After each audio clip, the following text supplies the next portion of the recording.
Assalamualaikum warahmatullahi wabarakatuh. Kembali lagi di sini bersama saya Muhammad Yusuf Pratama, mahasiswa Universitas Pancasila, jurusan Teknik Industri. Di mana di kesempatan kali ini juga saya akan menjelaskan tentang salah satu topik dari matkul manajemen strategi untuk tugas atau untuk ujian akhir semester dari matkul manajemen strategi itu sendiri dengan dosen pengampu yaitu Mas Haris Adiswantoro, sarjana teknik MBA. Oke, pada kesempatan kali ini saya akan menjelaskan topik yaitu Strategic Technology Commercialization Industry 4.0 and Society 4.0. Seperti sebelumnya saya akan menjelaskan tentang definisi, keterkaitan satu sama lain dan juga studi kasus dari topik yang akan saya bawakan pada kesempatan kali ini. Oke, saya lanjut. Definisi dan tujuan dari strategic teknologi commercialization, di mana definisi sendiri dari strategic technology commercialization ini adalah proses mengubah penemuan teknologi menjadi produk atau layanan komersial untuk menciptakan nilai yang ekonomi. Teknologi commercialization, strategic technology commercialization adalah suatu proses perencanaan, mengembangkan, dan memasarkan teknologi baru atau inovasi kepada pasar untuk memperoleh keuntungan ekonomi dan sosial. Tujuan utama dari strategic technology commercialization adalah mengubah penemuan atau inovasi teknologi menjadi produk atau layanan yang dapat diterima di pasar, sehingga menghasilkan nilai ekonomi bagi perusahaan atau institusi yang mengembangkannya serta memberikan manfaat bagi masyarakat secara lebih luas. Pertama-tama, strategic technology commercialization melibatkan identifikasi potensi komersial dari teknologi yang dikembangkan. Ini melibatkan penilaian yang cermat terhadap keunggulan teknis, aplikasi potensi di pasar, serta analisis pasar dan kompetisi yang ada. Langkah ini penting untuk memastikan bahwa teknologi yang dikembangkan memiliki daya saing yang cukup untuk berhasil di pasar. Yang kedua, tujuan dari commercialization adalah untuk mengubah teknologi menjadi produk atau layanan yang dapat dijual secara komersial, yang mana ini melibatkan pengembangan prototipe, uji coba di lapangan, dan pengembangan proses produksi yang dapat memenuhi standar kualitas dan keandalan yang dibutuhkan oleh pasar. Selama fase ini juga penting untuk mengidentifikasi dan mengatasi hambatan teknis, hukum, atau regulasi yang mungkin menghambat pemasaran dan adaptasi teknologi. Strategi pemasaran yang efektif juga merupakan bagian integral dari commercialization. Ini termasuk pengembangan strategi pemasaran dan distribusi yang tepat, identifikasi pelanggan potensial, dan penggunaan saluran distribusi yang efisien. Komunikasi yang jelas tentang manfaat dan nilai tambah dari teknologi kepada para pemangku kepentingan, termasuk investor potensial, pelanggan, dan mitra industri juga penting untuk mendukung kesuksesan dari commercialization. Lalu tujuan jangka panjang dari strategic technology commercialization adalah untuk menciptakan siklus inovasi yang berkelanjutan dan berkontribusi pada pertumbuhan ekonomi. Melalui proses ini, perusahaan atau institusi tidak hanya dapat mendapatkan keuntungan dari teknologi yang dikembangkan, tapi juga memperluas kapabilitas inovasi mereka sendiri, memperkuat posisi mereka di pasar, dan berkontribusi pada kemajuan teknologi dan sosial secara lebih luas. Lalu dengan demikian, strategic technology commercialization bukan hanya tentang mengubah ide menjadi produk, tapi juga tentang menciptakan dampak positif yang berkelanjutan dalam ekonomi dan juga masyarakat. Langkah untuk melakukan komersialisasi, yaitu adalah penelitian dan pengembangan atau R&D, yaitu pengembangan teknologi yang inovatif dan juga efisien. Lalu selanjutnya adalah validasi, di mana pada langkah ini kita memastikan teknologi dapat diterapkan dalam skala produksi. Lalu untuk pasar, analisis pasar dan identifikasi kebutuhan pasar tentu sangat dibutuhkan untuk melakukan suatu sistem komersialisasi. Yang terakhir adalah skalabilitas, di mana mempersiapkan teknologi untuk pertumbuhan dan juga ekspansi ke depannya. Oke, selanjutnya Industri 4.0 Overview. Seperti tadi judul yang kita sudah bawakan, yaitu adalah strategic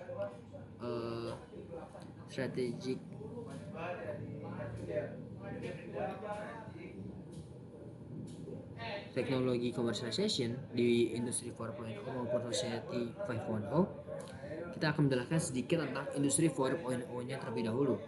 Di mana industri 4.0 adalah konsep revolusi industri yang mana mengintegrasikan teknologi digital canggih seperti Internet of Things, kecerdasan buatan atau AI, komputasi awan atau cloud computing ke dalam robotik dan juga pemodelan simulasi digital ke dalam proses produksi dan juga manufaktur.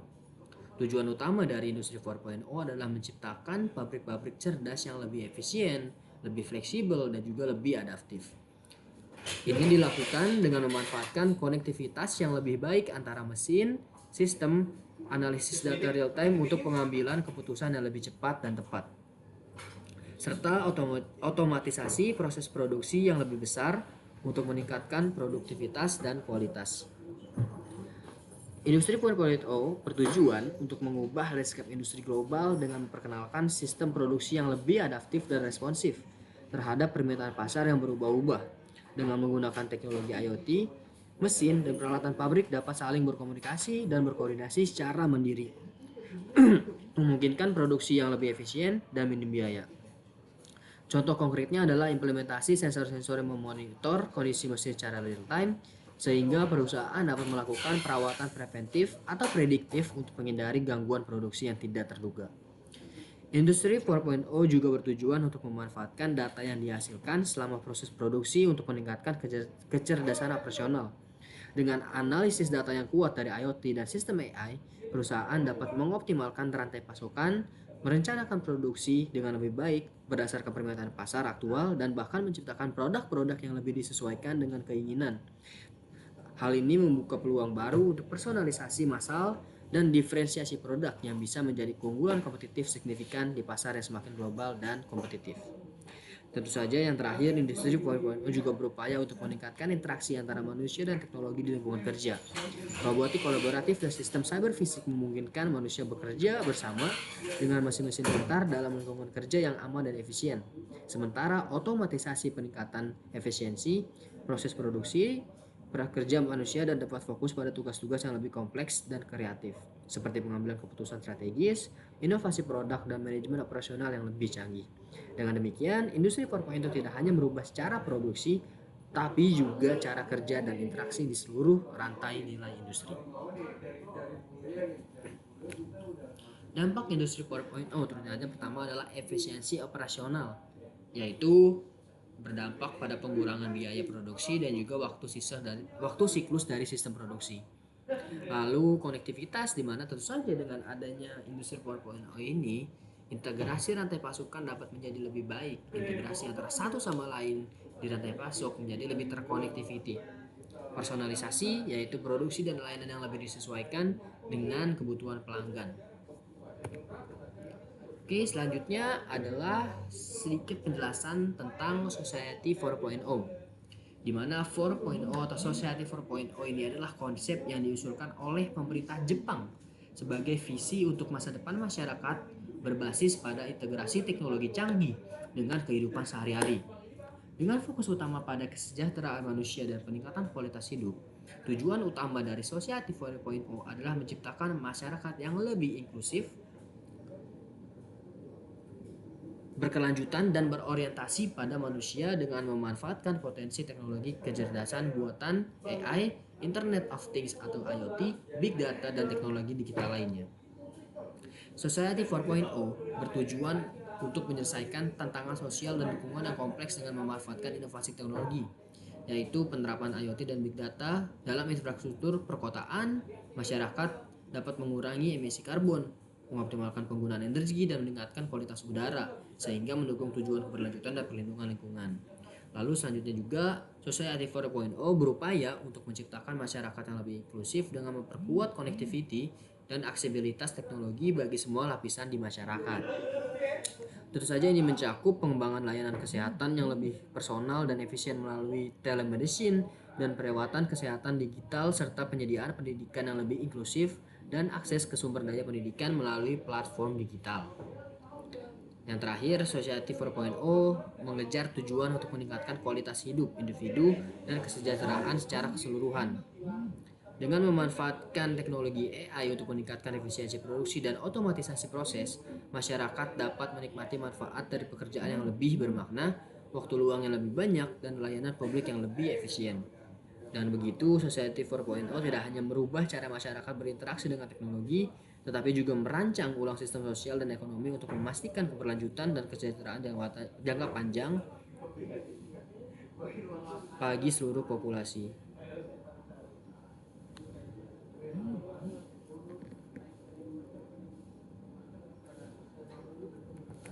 Oke, selanjutnya adalah transformasi sosial melalui Society 4.0, di mana pada pendidikan pembelajaran disesuaikan dengan akses yang lebih pengetahuan global, seperti yang tadi saya jelaskan, kesehatan juga perawatan kesehatan lebih personal dan efisien, dan keberlanjutan untuk solusi untuk perubahan iklim dan pengelolaan sumber daya melalui sistem-sistem berbasis teknologi. Selanjutnya adalah integrasi Society 4.0 dan juga Industri 4.0, di mana untuk bersinergi ini pemanfaat teknologi industri untuk memajukan visi masyarakat berfokus pada manusia, yang mana integrasi pada Industri 4.0 dan Society 4.0 menciptakan fondasi yang kokoh untuk transformasi menyeluruh dalam cara kita bekerja, hidup, dan berinteraksi dengan lingkungan sekitar. Industri 4.0 dengan fokusnya pada digitalisasi dan otomatisasi industri membawa revolusi dalam proses produksi dan manufaktur dengan memanfaatkan teknologi seperti Internet of Things, kecerdasan buatan, dan komputasi awan atau cloud computing. Hal ini tidak hanya meningkatkan efisiensi dan produktivitas dalam sektor industri, tetapi juga membuka peluang baru untuk personalisasi produk, pengelolaan rantai pasokan yang lebih responsif, dan pemanfaatan sumber daya yang lebih efisien.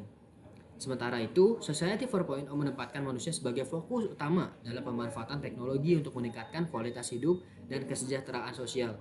Konsep ini mendorong integrasi teknologi canggih dalam berbagai aspek kehidupan sehari-hari seperti pendidikan, kesehatan, transportasi, dan lingkungan.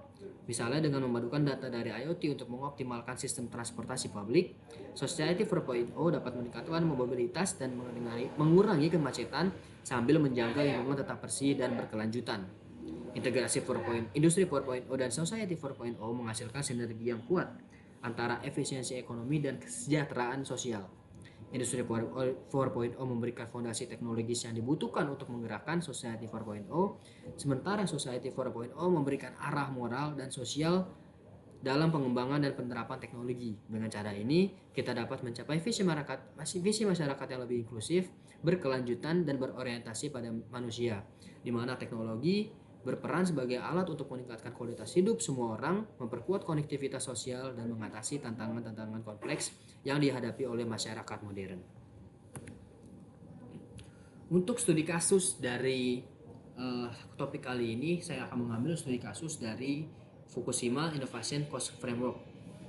Seperti yang kita tahu, setelah bencana nuklir Fukushima, Jepang memanfaatkan suatu teknologi Industri 4.0 untuk membangun kembali daerah tersebut sebagai pusat inovasi mereka, mana mereka menggunakan robotika, AI, dan IoT untuk menciptakan industri yang lebih aman dan lebih efisien.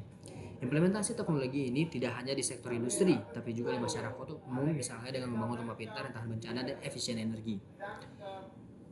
Fukushima Innovation Cost Framework merupakan inisiatif yang dikembangkan di Prefektur Fukushima, Jepang, untuk memanfaatkan potensi teknologi industri 4.0 dan konsep Society 4.0 dalam rangka membangun kembali dan memperkuat ekonomi daerah pasca bencana nuklir Fukushima pada tahun 2011, di mana framework ini menggabungkan elemen-elemen dari kedua konsep tersebut untuk merancang solusi inovatif yang dapat meningkatkan kualitas hidup penduduk, membangun kembali infrastruktur, dan mempercepat pemulihan ekonomi.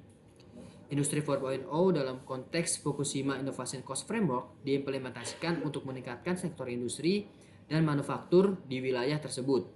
Penggunaan teknologi seperti IoT, AI, dan robotika digunakan untuk meningkatkan efisiensi produksi, mengoptimalkan pengelolaan sumber daya, dan menciptakan lapangan kerja baru. Misalnya dengan menerapkan sistem IoT untuk memantau dan mengelola kualitas air dan tanah secara real time. Daerah tersebut dapat memastikan keselamatan masyarakat dan lingkungan sekitar sambil membangun infrastruktur yang berkelanjutan.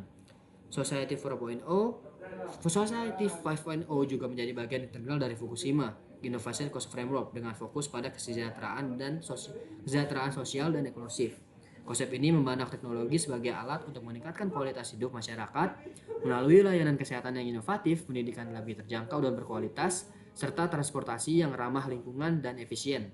Dalam konteks Fukushima Society 4.0, mendorong integrasi teknologi untuk mendukung pemulihan psikologis dan ekonomi penduduk, serta membangun kembali komunitas yang lebih kuat dan berdaya saing. Ya, jadi tersebut adalah studi kasus untuk topik pada kali ini, yaitu pada kasus Fukushima Innovation Cost Framework. Kesimpulannya, pengaruh positif dari strategic teknologi commercialization di industri 4.0 dan society 4.0 dapat membentuk masa depan yang berkelanjutan dan inovatif. Dan juga untuk tantangannya sendiri, itu kita harus mengidentifikasi dan mengatasi tantangan dalam menerapkan teknologi strategis ini dengan lebih sukses. Oke, mungkin sekian dari saya. Terima kasih. Mohon maaf jika ada penjelasan yang kurang maupun masih belum dapat dipahami. Terima kasih. Wassalamualaikum warahmatullahi wabarakatuh.